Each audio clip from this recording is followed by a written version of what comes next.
बच्चों, आज हम कक्षा चौथी पाठ 2 अम्मा अम्मा पढ़ेंगे। एक दिन राजा कृष्णदेव राय के दरबार में कोई विद्वान आया। वह विद्वान अपनी विद्वता के लिए दूर दूर तक मशहूर था। उसने राजा को पहले अपना परिचय दिया, फिर यह कहा कि मैंने सुना है आपके दरबार में विद्वानों की कमी नहीं है। इसमें क्या कहा गया कि एक बार एक राजा था। राजा का क्या नाम था? कृष्णदेव राय। उसके दरबार में कोई विद्वान यानी महापुरुष। वह विद्वान अपनी विद्वता के लिए, वो अपनी महानता के लिए दूर दूर तक मशहूर था। उसने राजा को सबसे पहले क्या बताया? अपना इंट्रोडक्शन, अपना परिचय दिया। फिर यह कहा, मैंने सुना है आपके दरबारों में विद्वानों की कमी नहीं है। उस विद्वान ने राजा से कहा कि मैंने ये सुन रखा है कि आपके दरबारों में विद्वानों की कमी नहीं है, महान पुरुषों की कमी नहीं है। जी हाँ, मैं अपने विद्वानों की बुद्धिमत्ता पर गर्व करता हूँ, महाराजा ने कहा।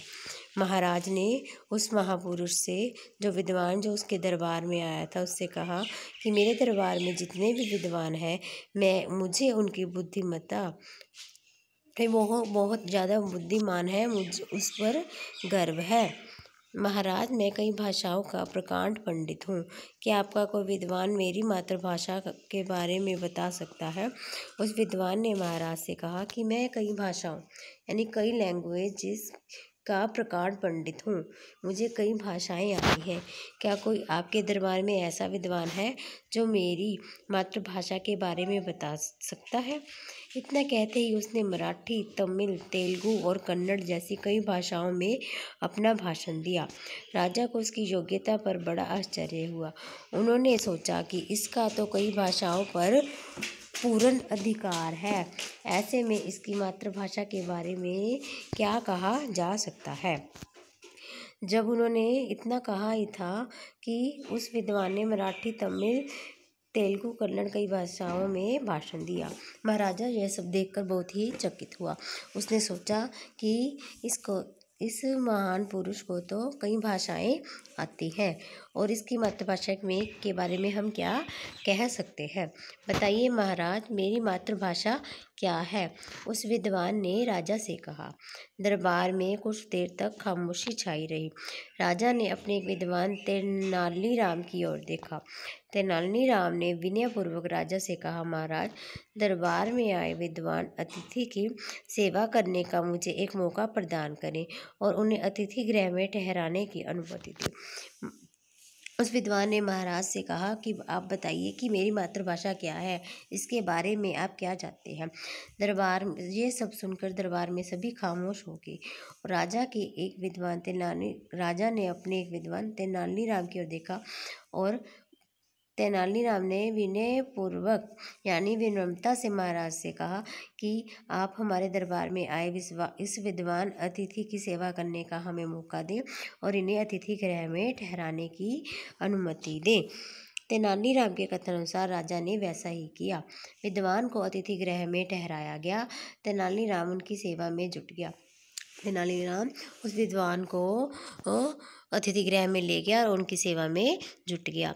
एक दिन विद्वान किसी वृक्ष के नीचे आसन जमाकर बैठ गए। तेनालीराम उनका पैर स्पर्श करने आया और उनके पैर में कांटा चुभो दिया। विद्वान छटपटाते बोला, अम्मा अम्मा। दर्द के मारे वह करहाने लगा था। तेनालीराम ने उसके उपचार के लिए वैद्य जी को बुलाया। वैद्य जी ने उसे दवा दी। जब दरबार लगा तो विद्वान को वहां उपस्थित होना पड़ा। उसने महाराज से कहा, मुझे मेरे सवाल का जवाब कब मिलेगा महाराज? कौन बताएगा कि मेरी मातृभाषा क्या है? विद्वान पुरुष एक दिन किसी वृक्ष के नीचे बैठ गए और तेनालीराम ने उनके पैर स्पर्श किए और उनके पैरों में एक कांटा चुभो दिया। वो विद्वान दर्द से छटपटाने लगा। करहाने मतलब दर्द से छटपटाने लगा और तेनालीराम ने उसके उपचार के लिए अपने राज्य के वैद्य को बुलाया। वैद्य जी ने उनका उपचार किया और उन्हें दवा दी। फिर महाराज के दरबार में आए वो विद्वान और उन्होंने महाराज से पूछा कि आप कब बताएंगे कि मेरी मातृभाषा क्या है। इतने में तेनालीराम अपनी जगह से उठ खड़ा हुआ। महाराज, हमारे विद्वान अतिथि की मातृभाषा तमिल है। तेनालीराम तभी उठ खड़ा हुआ और महाराज से कहा कि हमारे अतिथि गृह में जो विद्वान आए हैं इनकी मातृभाषा तमिल है। ये आपको कैसे पता चला? महाराज के बोलने से पहले ही वह विद्वान बोल पड़ा। फिर उस विद्वान पुरुष ने तेनालीराम से कहा कि ये आपको कैसे पता चला? महाराज के बोलने से पहले ही वो विद्वान बोल पड़ा। अतिथि महोदय, व्यक्ति जब दुख अथवा संकट में होता है वह तो उसकी जुबान पर मातृभाषा के शब्द आ ही जाते हैं।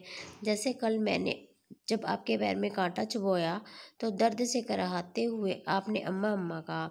इसी से मैंने अनुमान लगा लिया कि आपकी मातृभाषा तमिल है। तेनालीराम ने कहा। तेनालीराम ने अतिथि महोदय से कहा कि जब हम किसी मुसीबत संकट में होते हैं तो हमारे मुख से मातृभाषा के ही शब्द निकलते हैं। जब आपके पैर में मैंने कांटा चुभोया था तो आपके मुंह से अम्मा अम्मा शब्द निकले, जो कि तमिल। आप इस तरह मुझे पता चल गया कि आपकी मातृभाषा तमिल है। लेकिन आपने मेरे पैर में कांटा क्यों चुभोया था?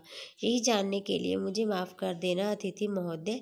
मैं मान गया कि आप बहुत बड़े विद्वान हैं।